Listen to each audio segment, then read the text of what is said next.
De initiatiefnemers van de 5 projecten die het rond het Oorroene hier volgen had, gingen joet en orenwieken bij elkaar op een site om te zien hoe het koepel- en molenbos in Oordebekeep en de wiektuin De Groene Vlag in Snits worden binnen.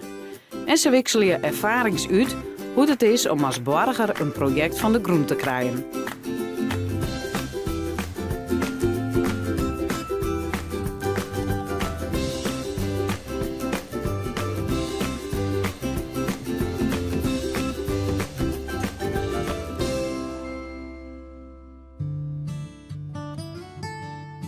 Het is morgens nog betiet in Oordebekeep, wat de eersten onder ronen van het Koepelbosk elkaar treffen in het restaurant. Michiel Talsma van de Vinken uit Koudem en Jentje Steegstra ek, de motor achter de Pijnemieren. Een van Nederland uniek wenconcept waarbij het wenjen en natuur met elkaar combineren worden. Gerald van den Berg, een van de loekers van Wiektuin De Groene Vlag, arriveert het even later. En daar is Tjitske Andringa, die het mij oren inwoners van Blijen een terp van de toekomst bij de Waadzee onlezen wil. De mooie van Oordebekeep zullen de oren jood zien litten hoe ze het Koepelbosk, dat de oorroene hier een vertuut is rekken, waarom bracht haar in de steeds als landschapsarchitect Roodbaard dat Jet iets ontworpen had. Ik leer het een beetje op jou komen. En die ontmoeting, daar verwacht ik wel een heel soort van. Ik ervaringen uitwisselen, waarin het zien. Nou, voor mij is het leuk om gewoon orenprojecten te zien. En toen hadden denk ik van net alleen zien, maar ik die jaren wat bij zij zien komen. Hoe zij ermee omgaan binnen, want de motivatie gaat soms wel eens achteruit dat je wat zinslagen krijgt.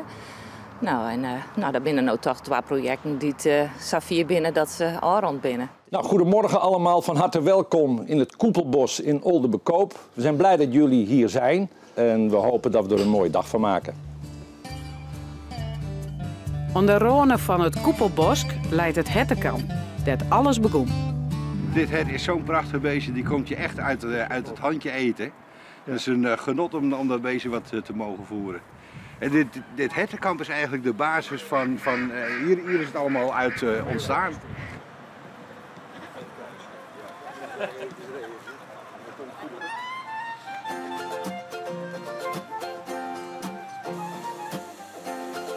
Het Koepelbos wie verder opknapbeurt, woekeren en ijs net meer toegankelijk. Maar een soort kap- en snoeiwerk binnen de contouren van het Oordepark van Roodbaard weerombracht. En het leuke is dus dat als het allemaal storm houdt, dat die bomen toch nog een tweede kans gekregen hebben in het bos in de vorm van bankjes, bruggetjes enzovoort. Hoeveel bomen hebben jullie onderhand al gebruikt voor alles toestellen? Maar aantal, nou noem eens 40, ik weet het niet. Als je een boom velt, of die valt om en je gaat zagen, je houdt stammen, maar ook heel veel takken. Dat doen we in de Pijnemier, dan komen we het ook tegen. Dan kijk, die bomen die worden hergebruikt, die ga je zagen, maar wat doe je met alle takafval? Nou, die boom die wordt aardig gestript hoor. Want niet alleen de stam gebruiken wij, maar de bruggetjes die zijn dus ook echt gebouwd in de Roodbaardstijl als het ware, en dat kun je straks zien. Om de meter staan er, leuning eroverheen en dan zit er daar weer diagonaal in. En al dat hout wat uit de kruin komt, hoe krommer, hoe mooier, dat wordt weer gebruikt in de diagonaal.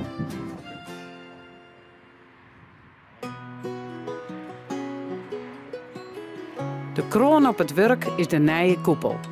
We tellen maar yield uit de nijlittenskip van de coöperatieve Bekopen Bank, die een wichtige maatschappelijke functie had in de stellingwerven. De koepel verbeeldt de coöperatiegedachte en hoe mensen in verbinding met elkaar zaken bereiken kunnen. Het is een uitvoering in patentstaal. We dachten inderdaad aan iets hefteproefs. En daar is dan ook nog een bankje gemaakt door een plaatselijke kunstenaar. En dit moet eigenlijk de coöperatieve gedachte weergeven. Dat heeft de kunstenaar proberen dus terug te brengen in dit kunstwerk. En je ziet hier ook man-vrouw figuren. En sommigen die hebben dan ook nog weer een kind op de schouder. Om die coöperatieve gedachte dus door te geven. Vrouwen zijn de dragende kracht. Ja, dat blijkt wel. Nee, dat lijkt zo. We komen niet onderweg. Nee. Ik vind het prachtig. Mensen zorgen heel bot naar de natuur, wat die hun brengt. En dat vind ik heel mooi. Wel menselijk ingrijpen, maar wel zien wat er al is. En dat is heel inspirerend. Wat je ziet is dat ze met een hele grote groep mensen toch mooie dingen maken. En je ziet dat het echt vanuit de gemeenschap komt. Zeg maar de eigenheid van de mensen ziet in het project. Dat vind ik wel mooi om te zien. Prachtig, ja. Ja, ik hou er wel van. Enthousiaste mensen en als ze bezig zijn hier, maar dan denk ik, nou, leuk. Wat ik echt heel mooi vind, en waar ik wel wat mij kent van de toekomst, dat is die passie. De verhalen die de mensen gaan, we doen het bij elkaar. Dus net op Jan, maar gewoon kansen griepen. Ja, dat had ze hier dingen en dat vind ik heel mooi. Zelfs ik recent op de rondte-locaties gaan dan op 23 maart met u op paard. Jojo nou op romte.tv. Ja, een broodje erbij, maak een maatje op. Nog smakelijk. Smakelijk. Om tafel worden herinneringen ophellen en ervaringen uitwisselen. Elk had diepte en hechtepunten meemaken. Chinslagen oerwoen en successen behellen. Maar waar krijgen de meesten nou energie van? En vooral voor elkaar. Ja, ik vind de werking van de groep zoals we die hebben, die vrijwilligersgroep, dat is zo geweldig allemaal. En uiteindelijk haal je daar een prachtig resultaat. Hè? Alle parken worden mooi. Maar ik vind het mooiste is de werking van de groep. Unieke samenwerking.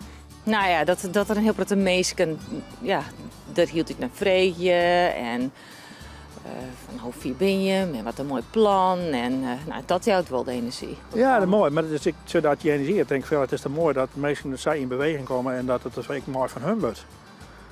En dat vreet wel tijd, maar dat is toch wel nieuwsgierig dat mensen zich erachter zetten, want je voelt je met verkeerd nooit vrijwilligers.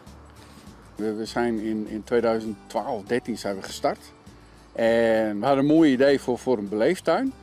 En gaandeweg het proces hebben we dat heel mooi ingevuld met z'n allen. Door bomen, fruitbomen, speeltoestellen. En de betrokkenheid van de buurt, die werd eigenlijk steeds groter. En dat geeft toch wel het gevoel dat je goed bezig bent en leuk bezig bent. En dat we het uiteindelijk straks afronden met z'n allen, dat geeft toch wel een heel mooi gevoel. Een project kan net zonder vrijwilligers. In Orde Bekeep hadden ze er een hele soort van. En soks moet vanzelfs vereeuwigen worden. Uiteindelijk moeten de vrijwilligers het doen. Er zijn 20 mensen die actief zijn. Je moet het zo zien, die 20 vrijwilligers, dat zijn de meeste zijn uit het arbeidsproces. Er zijn mensen die zijn wat ouder, maar ook mensen die door fysieke omstandigheden niet meer kunnen werken. En toch vinden zij een rol hier in de vrijwilligersgroep. En iedereen, de eentje die zet koffie, de ander die is veel meer bezig op een tractor te rijden. En zo heeft iedereen weer zijn taak. En het mooie in dit geheel vind ik dat ze ook wat uit dat sociale isolement komen en dan met zo'n groep samen hun eigen ik kunnen vinden en ook een beetje zelfdunk krijgen. Dat is echt fantastisch. Mannen en dames, let op. Er komt nu een supershot. En daar komt hij. Prachtig. Wat staan jullie er mooi op. Zelfs ik recent op de rondte-locaties gaan dan op 23 maart met u op paard en moed je de meesken efter de projecten. Ore wieke giet het zelfskip naar Wiektuin de Groene Vlag in Snits, vertelt elk wat er leerd had van het opzetten van een project en werd erin dronken op de goede oren in.